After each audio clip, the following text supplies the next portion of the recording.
Sir నమస్కారం sir. నమస్తే అండి.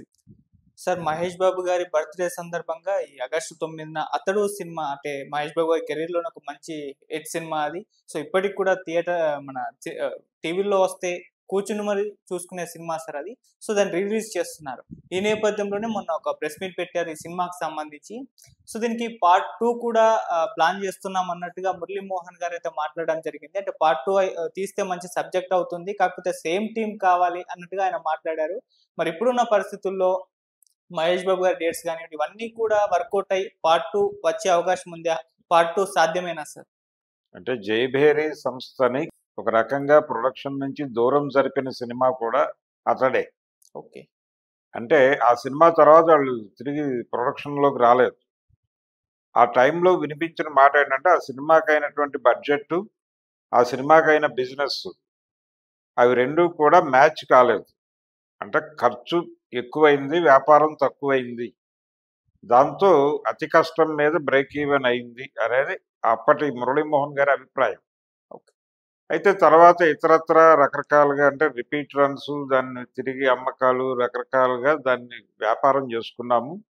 అలాగే ఆ సినిమా కోసం వేసిన సెట్టు, దాన్ని రీయూజ్‌కి ఇచ్చినప్పుడు వచ్చినటువంటి డబ్బులు, ఇవన్నీ కలిపి ఒక బ్రేక్ ఈవెన్‌కి వచ్చాము మేమని చెప్పాడు ఆయన ప్రెస్ మీట్‌లో. ప్రెస్ మీట్‌లో అతడు గురించి చాలా పాజిటివ్‌గా మాట్లాడాడు గానీ, ఆయన గతంలో ఇంటర్వ్యూల్లో చూస్తే ఇదే సినిమా గురించి తన కొన్ని బ్యాడ్ ఎక్స్‌పీరియన్సెస్ చెప్పాడాయన. అంటే యాక్చువల్‌గా ఒక హీరో మీద ఎంత బిజినెస్ అవుతుంది అనేది ముందే ఒక కాలిక్యులేట్ చేసుకొని, అప్పుడు బడ్జెట్‌లోకి వెళ్ళాలి. ఎంత బిజినెస్ వర్కౌట్ అవుతుంది అనేది ప్లాన్ చేసుకోవాలి. ఆ ప్లానింగ్ ప్రాపర్‌గా జరగలేదు ఆ సినిమాకి అనేది ఆయన ప్రధానమైన ఫీలింగ్. నిన్న కూడా దాన్ని మాట్లాడాడు కానీ, దానికంటే కూడా ఇతర విషయాలు మాట్లాడే ప్రయత్నం చేశాడు. అంటే సినిమాకి ఒక పాజిటివ్ వైబ్ క్రియేట్ చేయడం కోసం తన వంతు కృషి తను చేశాడు. అలాగే తన ప్రొడక్షన్ హౌస్‌ని మళ్ళీ రివైవ్ చేస్తున్నట్టుగాను దానికి ఒక వారసురాలిని ప్రకటించాడు. వారి తమ్ముడు కుమార్తె ఆవిడని ప్రకటించాడు. ఓకే. ప్రకటించి ఆ సందర్భంగా ఆవిడకి చాలా ఇష్టమైనటువంటి సినిమా ఇది. అందుకని ఈ సినిమాని ఇప్పుడు రిలీజ్ చేస్తున్నాం మహేష్ బాబు బర్త్‌డే సందర్భంగా. మేబీ వీళ్ళందరూ సహకరిస్తే అప్పుడు దానికి పార్ట్ 2 గురించి ఆలోచిస్తామని చెప్పాడాయన. అది కేవలం స్పెక్యులేట్ చేయడం కోసం పంపిణీ చేసిన వార్తే తప్ప, వాస్తవ రూపం దాలుస్తుంది అనుకోవడం కష్టమే. హ్మ్. అంటే చేస్తే చేయవచ్చు. దానిలో లీడ్స్ ఉన్నాయి.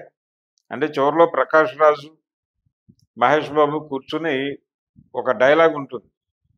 మరి ఏంటి పార్ట్స్ విశేషాలు అని అడుగుతాడాయన. అక్కడ కట్ అవుతుంది సినిమా.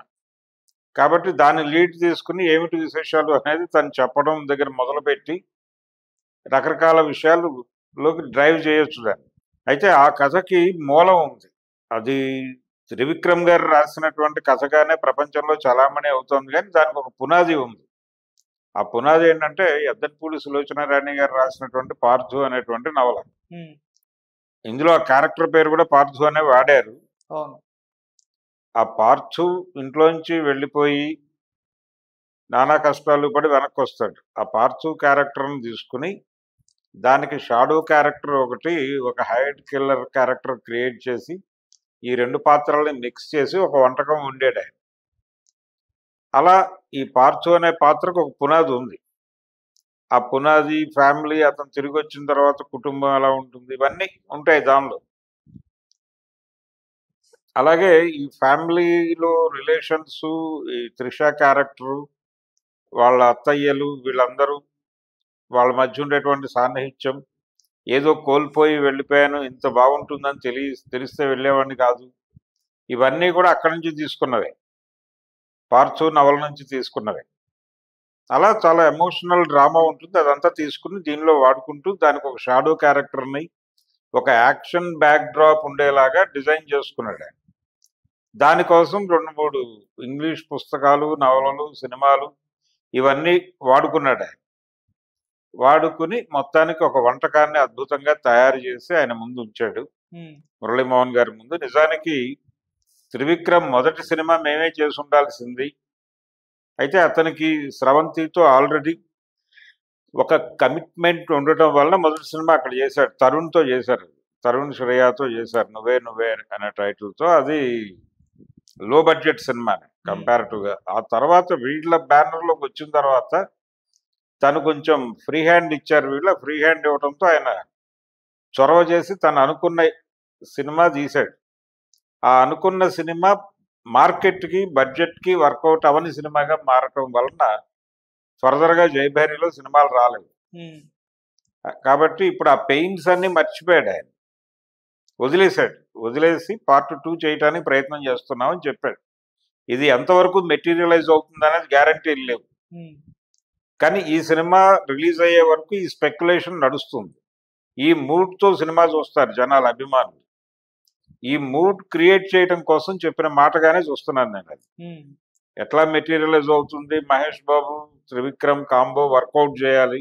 ఆయన ఆల్రెడీ రాజమౌళి సినిమాలో ఉన్నాడు, అక్కడి నుంచి బయటకు రావాలి.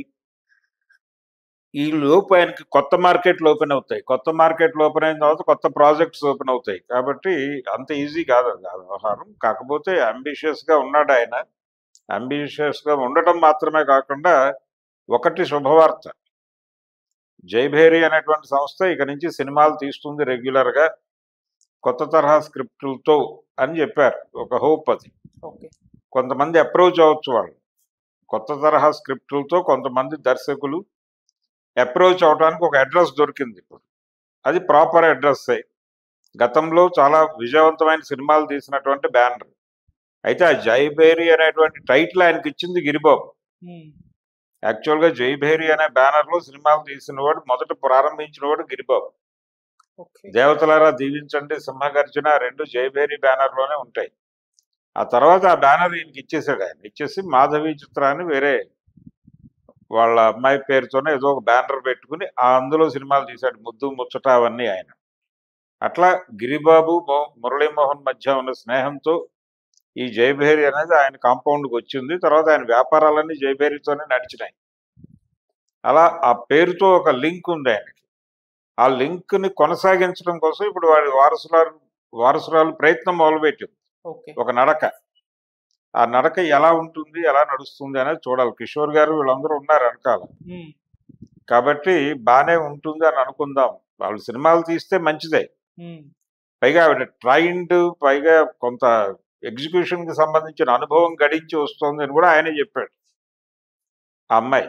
కాబట్టి తను డెఫినెట్ గా బాగా లీడ్ చేస్తుంది అని అనుకుందాం. ఈ జనరేషన్ తగ్గ సినిమాలు మళ్ళీ జైభేరి నుంచి ఈ జనరేషన్ వాళ్ళు తీస్తున్నారు అనేది మంచి పాయింట్. కానీ అతడు అనే దానికి సీక్వెల్ ఉంటుందని బలంగా విశ్వసించాల్సినటువంటి అవసరం లేదు. ఇది స్పెక్యులేటివ్, ఒక హోప్ గానే చూద్దాం. హోప్ గా ఎంతవరకు అంటే ఆగస్టు 9వ తారీఖు వరకు